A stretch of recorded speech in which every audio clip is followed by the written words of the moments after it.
Assalamualaikum warahmatullahi wabarakatuh. Selamat malam pemirsa.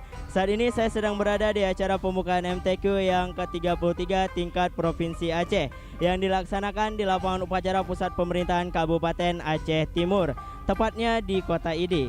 MTQ yang ke-33 ini diikuti oleh kurang lebih 1.150 kafilah dari seluruh kabupaten kota se-Aceh. Acara ini dilaksanakan pada tanggal 18 November 2017 sampai dengan tanggal 25 November 2017.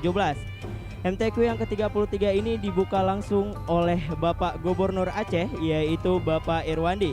Permisa, Anda dapat melihat di belakang saya betapa ramainya warga yang antusias untuk menyaksikan pembukaan MTQ pada malam hari ini.